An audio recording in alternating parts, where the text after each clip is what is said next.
I want to know what's the deal with duality. Because if you say that there is no source for the unwanted, then why does it appear in as much detail to the human senses as the wanted? So, because all of it is necessary for the figuring out what you want. Because contrast is necessary for focusing. If you don't know what you don't want, you can't know what you do want. But if it all comes from one infinite source, and that source is all life, all love, all good, how can its opposite appear in the human? Because you have the ability to focus on all life, all source, all good, or not. But where does that ability come from? It is in the human experience that you find ways to block the light. This is really good. This is the question that we've had for all of you for a really long time. Why do you do that? But how? Why do you do that? Why do you do that? When source is flowing, why do you do that? How can I do that? If I'm only what my source created me to be, how can I do that unless source is doing that? Because you have the ability, you are an extension of that which is source, but you come into the environment to explore, to take thought beyond which it has been before. So the reason that source would come forth in the likes of you is because in exploring the contrast, there is enormous value. You see, the very premise of your question is that there is no value in contrast. Yes. That's the premise of your question. And we'll be all right. How can there be expansion without contrast? That was one of my next questions. Can we use another format to expand from without the use of duality consciousness? Nope. Deal with it. So you're telling us just because you have trouble focusing, you want everything to be shifted around so you don't have to think. I know, tapioca so that you don't have to focus. In other words, Tabasco sauce in my pie, I know. Why does there have to be something I don't want? And I have to use the discipline of focusing? Wouldn't it just be better if there was just stuff I wanted? Source, you're pure positive energy. What's the deal here? Yeah. Why don't you just be pure positive energy? And why can't I just dwell in pure positive energy? And we say, because then there could be no expansion. If you do not have something that gives you reason to ask for more, there is no more. That's really big. Your eternalness, our eternalness, all depends. It all hinges upon this premise of expansion. We're not making fun of you. These are the most well-spoken questions on this subject that has been confounding humanity from the beginning of time. And there is nothing more worthwhile to talk about. So we're not making fun in any way. And we appreciate your stubbornness. It's just so far off track. Well, okay, setting stubbornness aside. We can see how someone would say that to their mother. Mother, why do you present options to me that I wouldn't want to choose from? But that's a very narrow world that is not needing to expand that much in that moment. But when you are a genius creator who's come forth into an environment and you want to be stimulated to new ideas, contrast is just the best thing. You know it. You wouldn't want to be in a kitchen that only had 2 ingredients. Well, I think I'm missing something because, okay, infinity precludes anything but itself. But what does that mean? There's What no does that room. mean? There's no room for something other than the infinite one. If life is infinite, then that's a concept that cannot be. That's a concept say it again. that Infinity. Yes, infinity precludes anything but itself because it's filled all space, all possibility, all potential. Then we're all done and we cease to exist in this moment. It's been great. But we're all now done because infinity is finished. Well, what is purity but one thing, not two? I mean, doesn't the Tao say not two, just one? One infinite one is one. One consciousness, one life. One consciousness with one thought? No. Again, we're done. No, infinite thoughts, but infinite thoughts of life and love. But how do you find life and love if you can't find something? How do you do that? How do you know? How do you define something as wanted if there is not anything against which to measure it? Well, and do we have to call that a duality, or could we call it variety? Could we call it options? Well, when it's life and death, Life, that's duality. That's the is and But the isn't. but again, no, it isn't, because there's life and life. There's life and life. There's only life and life. There is no death. There's life and life. But there's life that you're allowing to focus here and now, and there's life that you're not allowing to focus here and now. You can't stop your life from focusing. So there is just life. So if there is just life and there is just source, are you satisfied? Yes. Good. Really good. We've enjoyed this interaction immensely. Then why do I perceive what you're saying? There's no source for the unwanted. Why do I perceive the unwanted if there's no source for the unwanted? What we mean by that, you are the source of the unwanted. Your thought is the source of the unwanted. You're beating the drum of unwanted is the source of the unwanted. You're getting the momentum going. You're activating the thought, which is the source of the unwanted. But what we mean when we say there's no source of the unwanted is that there's no source like as in God's source. In other words, there's this source of well-being, but there's not a source of evil. There's God, but there is no devil, is what we mean. Man is the creator of all that is unwanted, and you explore it here in this physical environment. But we want to come round to helping you understand that in that variety, there is only value. So you want us to say, well, then if there is only value, then nothing is ever going wrong. And we'll go along with you on that. We want to say that too. We want to say that too. So let's proceed then. There is one. So there is one thought. Let's call it God. And then let's assume that all of us are part of that, so we are still one. And now we are exploring, and we are focused upon pure positive energy, so we're still all one, and we're still good from the standpoint of what you're talking about. And now a part of that consciousness is born into a physical experience.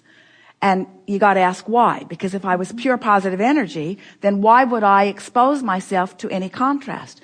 We say, because from that broader non-physical perspective, you knew that the more would be accomplished by the exploration of more variety. In other words, you knew that by exploring the physical, which is the leading edge, by the way, this physical place with all that is here is the leading edge. So as you're exploring this variety and coming to yet new conclusions, that which you want to call source, which is the one, has expanded. Mm-hmm. So you're right. Source is pure positive energy, flows here, flows to you, you're exploring, and source becomes more as a result of what you have explored and discovered and concluded and decided and wanted.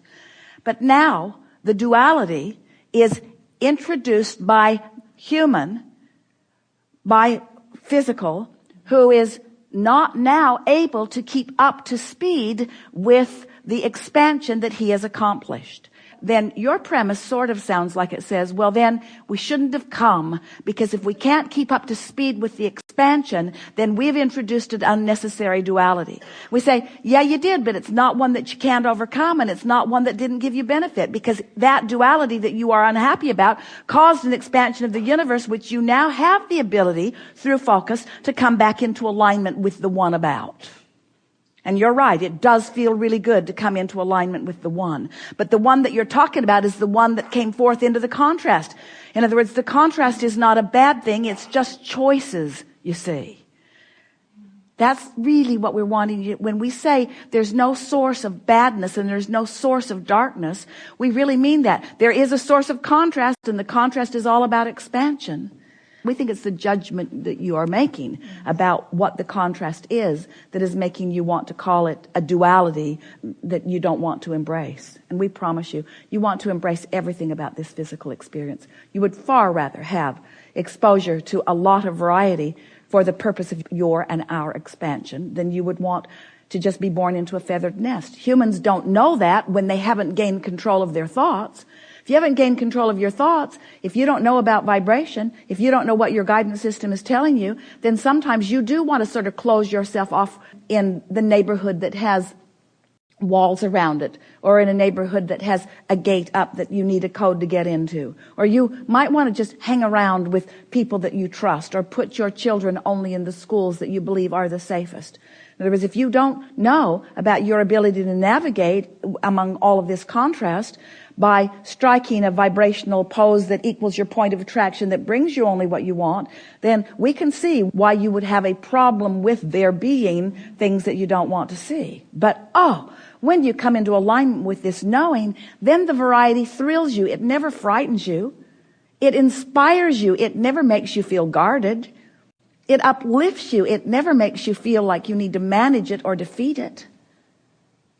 When you come into that wholeness, is a better word than oneness, into that wholeness of who you are, the wholeness of who you are and the wholeness of the frequency that you are, then you become like source. You get such a synergy of pure positive energy going that anything that doesn't match it bounces off.